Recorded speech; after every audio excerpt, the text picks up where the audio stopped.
Martinique, a Caribbean paradise with volcanic beauty. But did you know its name comes from Christopher Columbus himself?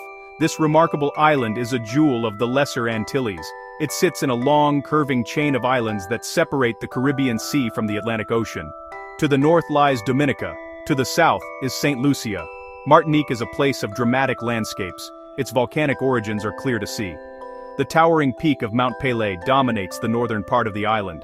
This volcano is both beautiful and powerful. Its slopes are covered in lush green rainforests. The island's geography is wonderfully varied. In the south, you will find gentle hills and beautiful white sand beaches. These are the shores that many imagine when they think of the Caribbean. The coastline is dotted with quiet coves and sheltered bays. The water here is a brilliant turquoise color. It is calm and inviting. The central part of the island is a plain, where much of the agriculture is found. Sugarcane fields stretch out under the tropical sun. This rich variety of landscapes makes Martinique a truly special place. Each part of the island has its own unique character and charm. Martinique is also an overseas region of France. This gives it a unique blend of cultures. You can feel the mix of French and Caribbean influences everywhere. It is in the language, the food, and the architecture. The official language is French, but many people also speak Martinique and Creole. This language is a beautiful blend of French, African, and indigenous words. It tells the story of the island's complex history. The island is a living museum. Its culture is a testament to the many peoples who have called it home over the centuries. It is a place where different worlds have met and mingled. The natural world here is just as rich as its culture. The rainforests are home to an incredible array of life. Brightly colored birds fly through the canopy. Tiny tree frogs, known as coquis, sing their songs at night. The island is also famous for its flowers. Hibiscus, bougainvillea, and orchids grow in abundance. They add vibrant splashes of color to the green landscape. It is easy to see why its original inhabitants gave it a name that meant Island of Flowers. The natural beauty of Martinique is truly breathtaking. It is a place that captivates the senses and inspires wonder. Long before European ships sailed across the Atlantic, Martinique was home to indigenous peoples. The first known inhabitants were the Arawak people. They are believed to have migrated from the mainland of South America. They traveled north, island by island, in their large dugout canoes. The Arawaks were a peaceful people. They were skilled farmers and potters. They cultivated crops like cassava, corn, and sweet potatoes. They lived in small, well-organized villages. Their society was built around community and a deep connection to the land and the sea. They left behind clues to their existence in the form of pottery and simple tools. The Arawaks called the island Madinina, or Madinina. These names are thought to mean Island of Flowers. It is a fitting name for a place so rich in botanical beauty. They lived in harmony with nature. They understood the rhythms of the seasons and the sea. Their lives were deeply intertwined with the natural world around them. They fished in the clear waters and hunted in the dense forests. Their culture was rich with stories and traditions passed down through generations. For centuries, the Arawak people thrived on this beautiful island.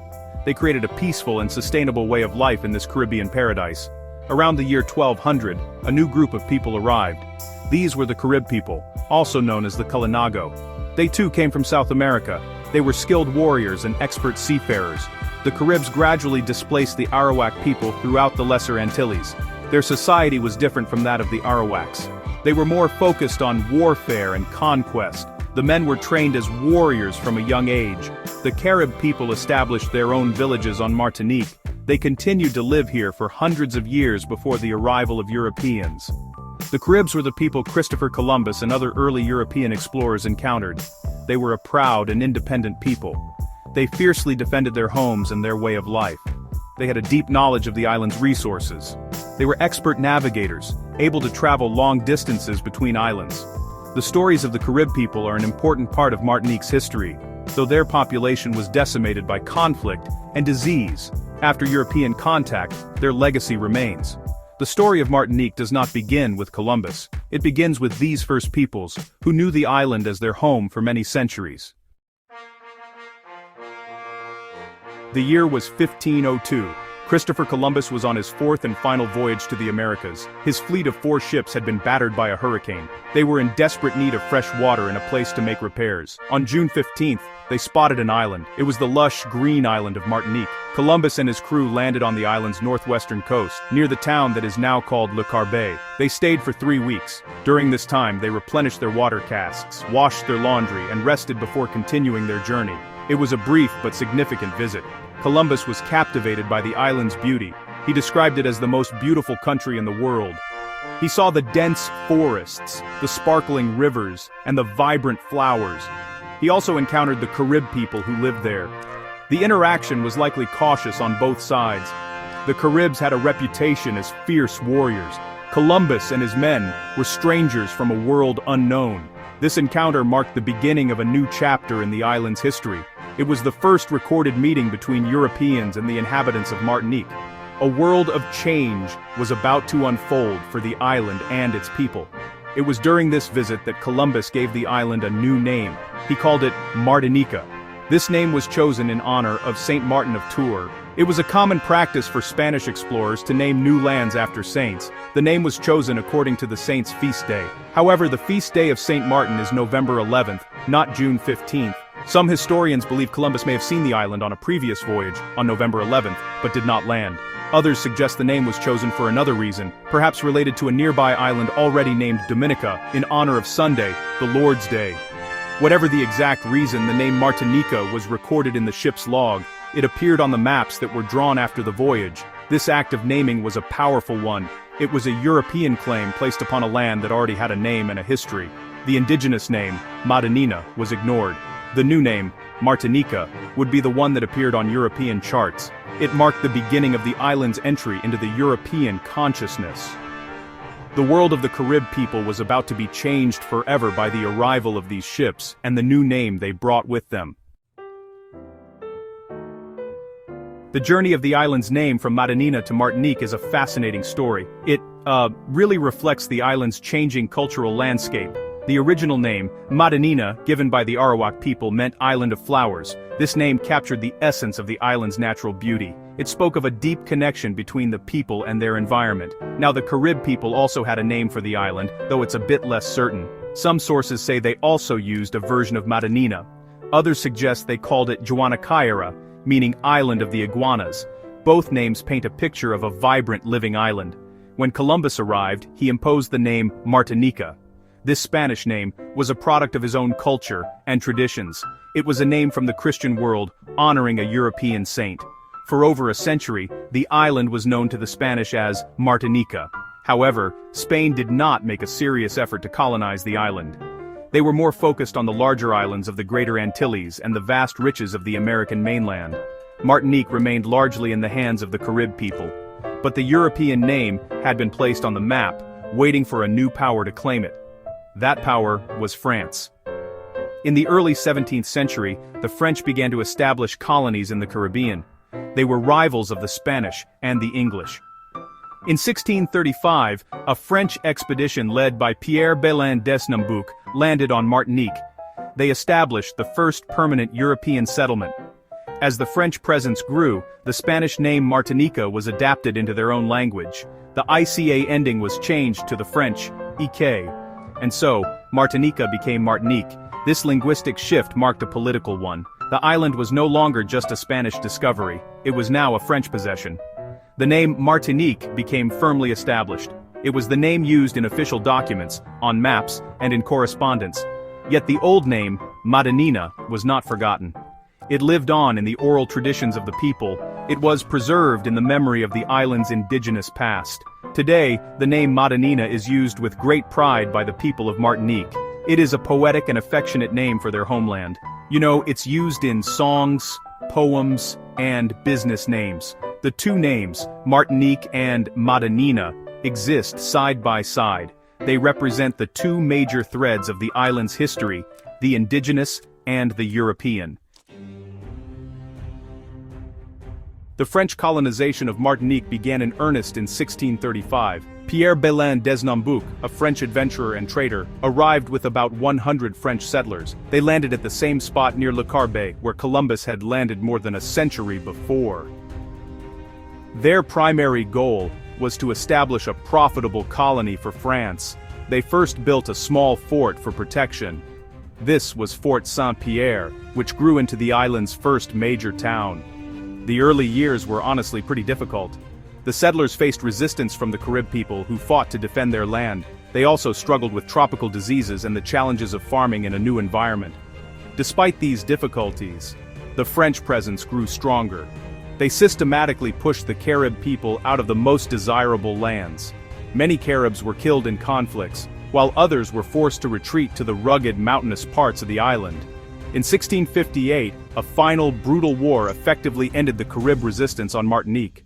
The few remaining survivors were given a small territory on the Atlantic coast. With the indigenous population subdued, the French were free to develop the island for their own economic gain. They began to clear the land for agriculture, changing the landscape of Martinique forever. A key moment in the island's development was the decision to cultivate sugarcane. The climate and soil of Martinique were perfect for this crop. Sugarcane quickly became the island's economic engine. Large plantations were established across the island. To work these plantations, the French brought in enslaved people from Africa. Hundreds of thousands of African men, women and children were forcibly transported to Martinique in horrific conditions. They were forced to labor in the sugarcane fields and mills. Their lives were filled with hardship and cruelty. The sugar industry brought immense wealth to the French colonists and to France, but it was built on the suffering of enslaved people. In 1672, the French decided to build a new, more strategic administrative and military center. They chose a large, well-protected bay on the west coast. Here they built Fort Royal. This fort was designed to protect the French fleet and the island from attacks by rival powers like the English and the Dutch. A town grew up around the fort. This town would later be renamed Fort-de-France. It became the capital of Martinique. The establishment of Fort-de-France solidified French control over the island. It became the heart of colonial power and trade, a symbol of France's ambitions in the Caribbean. The name Martinique has proven to be remarkably resilient. It has survived through centuries of conflict, change, and cultural shifts. From the 17th to the early 19th century, the Caribbean was a major theater of war for European powers. Martinique, with its strategic location and valuable sugar production, was a prized possession. The island was captured by the British on several occasions. It was a pawn in the great game of empires. During these periods of British occupation, one might expect the name to have been changed. The British could have called it Martinico, or given it a completely new English name. However, they did not. The name Martinique was already too well established. It was known throughout Europe and the Americas. It appeared on all the nautical charts and in all the commercial records. Changing the name would have caused confusion and disrupted trade. So even under British rule, the island remained Martinique. When the island was returned to France through treaties, the name was already there, unchanged. This shows how a name, once it becomes fixed in international use, can take on a life of its own. It can transcend the political control of any single nation. The name also survived one of the most dramatic events in the island's history, the abolition of slavery in 1848. This was a monumental social and cultural revolution. The power structure of the island was fundamentally altered. The formerly enslaved people of African descent became the majority of the free population. They began to shape the island's culture in new and powerful ways. The Creole language, a blend of French and African languages, became more prominent. A unique Martinican identity began to form, distinct from that of mainland France. Through all this, the name Martinique remained the official name of the island. Even in the 20th century, as Martinique's political status evolved, the name held fast. In 1946, it ceased to be a colony and became an overseas department of France. This gave its people the full rights of French citizens. Later, it became an overseas region. This integration with France brought many changes to the island's economy and society. Yet, there was never any serious movement to change the name. The name Martinique had become part of the island's identity. It was a name that belonged to all its people, regardless of their ancestry. It had absorbed all the layers of the island's complex history. Today, Martinique is a vibrant and complex place. It is proudly French and uniquely Creole. This dual identity is at the heart of modern Martinican life. As an overseas region of France, it is part of the European Union. The euro is its currency. Its people are French citizens who vote in French elections. Yet Martinique feels a world away from Paris. Its culture is a rich tapestry woven from French, African, and indigenous threads. You can taste it in the cuisine, which blends French culinary techniques with Caribbean spices and ingredients. You can hear it in the music, from the traditional belay drumming to the modern rhythms of zouk. The island's name, Martinique, has come to symbolize this rich blend of histories. On one hand, it is a European name, a reminder of Columbus's arrival and the beginning of the colonial era. It speaks to the island's long and often difficult relationship with France.